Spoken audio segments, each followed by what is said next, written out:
Matin Sport.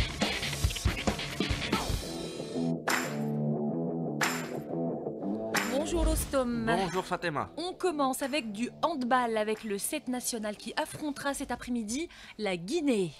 Effectivement, c'est dans le cadre du championnat du monde qui se déroule en Danemark, en Norvège et en Croatie. La sélection nationale, après son élimination du tour préliminaire, se trouve en Croatie pour ce match de groupe qui établira le classement en vue des matchs de classement de ce championnat du monde. Un match entre deux équipes qui s'étaient inclinées lors de la première journée de la phase de groupe de la Coupe du Président, ce qu'on appelle la Coupe du Président. Le 7 national qui a perdu 32-38 face à la Pologne et la Guinée qui s'est inclinée face au Koweït 24-26. Aujourd'hui, l'objectif sera de battre la Guinée pour le 7 national, pour espérer ensuite vaincre le Koweït samedi lors de la dernière journée pour pouvoir terminer à la deuxième place derrière la Pologne afin de jouer le match de classement pour la 25e place afin d'améliorer le classement de la précédente édition où l'Algérie avait terminé à la 31e place. Algérie-Guinée, ça sera donc cet après-midi à partir de 15h30. Après le handball, on parle football et un autre match de la 16e journée du championnat de Ligue 2 qui a été reporté. C'est lequel des matchs? Le match opposant le RC Laba à l'US Béchar Jdid, initialement prévu le vendredi, demain à 15h, 24 janvier pour le compte de la 16e journée du championnat national de Ligue 2 groupe Centre-Ouest, a été reporté au lundi 27 janvier à 14h. C'est ce qu'a annoncé hier la Ligue nationale de football amateur sur son site officiel. Au terme de la phase allée de la compétition, l'US Béchar Jdid occupe la 7e place au tableau en compagnie du Wydad de Mostaganem et du Rallye de Mascara avec 20 points chacun, alors que le RC Laba est à la 11e position avec 17 points à égalité avec le Shabab Yadi de Temouchent et le SCAF Khmis Meliana. Il s'agit de la 3e rencontre reportée de cette 16e journée dans ce groupe Centre-Ouest après les deux rencontres JSE El Biar face au leader l'ES Ben Aknoun et le choc entre le Neh du Sendé et le RC Kouba. Les deux rencontres qui ont été décalées pour le dimanche 26 janvier. Et je rappelle que au classement du groupe Centre-Ouest, c'est l'étoile de Ben Aknoun qui est leader avec 5 points d'avance sur son dauphin, le RC Kouba.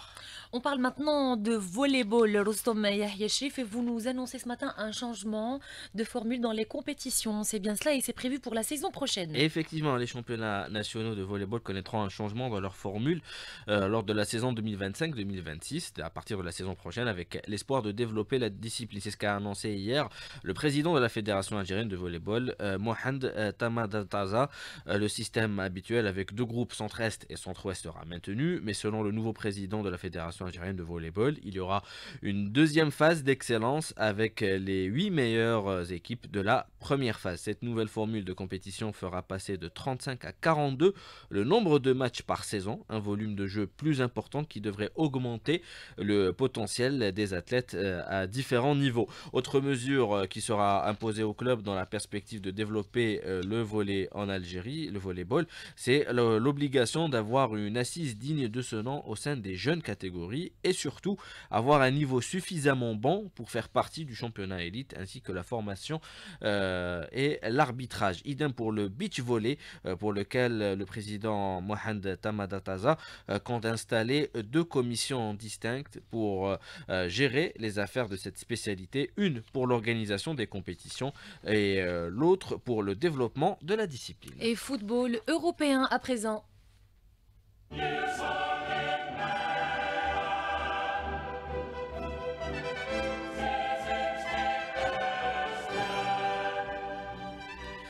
Avec la suite des rencontres de l'avant-dernière journée, la 7e avant-dernière journée de la phase de groupe de la Ligue des Champions européenne. Hier, le Paris Saint-Germain qui s'est imposé 4-2 dans une superbe affiche à domicile face à Manchester City. Il y a eu la victoire du Milan, c'est 1-0 face à Gérone. Le Real Madrid, les tenants du titre qui se sont imposés largement face aux Autrichiens de Salzbourg 5-1. Le Feyenoord de Rotterdam qui a battu le Bayern de Munich 3-0 avec l'international l'Algérien Hadj Moussa qui était titulaire. Arsenal a battu Dynamo Zagreb 3-0. Le Celtic qui se sont imposés face aux Young Boys 1-0 avec la titularisation de notre arrière gauche, l'international algérien Hadjem, et le RB Leipzig qui a battu 2-1 le Sporting de Portugal. Au classement, Liverpool suite à cette 7e pardon, et avant-dernière journée, Liverpool et Alors, Barcelone. décidez-vous, Rostom, 16e 7e. ou 7e? Septième journée. Alors, Liverpool et Barcelone sont assurés de finir dans le top 8 et de se qualifier directement pour les huitièmes de finale,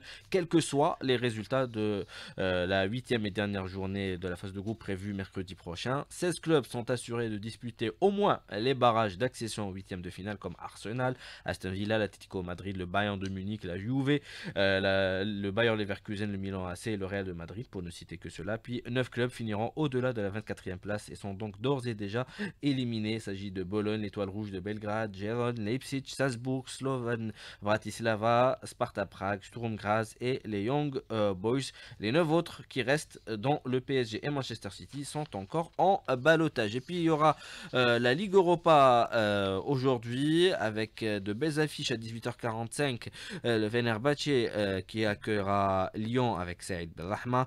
Il y aura Alkmaar AS Rome, FC Porto Olympiakos et Hoffenheim Tottenham. Ça c'est le rencontre, les affiches de 18h45. À 21h, l'affiche en Allemagne où l'Eintracht Francfort avec Shaibi qui accueillera les Hongrois de Ferencváros. À 21h également, le club suédois de Elfsborg qui accueillera Nice où évoluent les deux internationaux Boudewi et Bouarneni.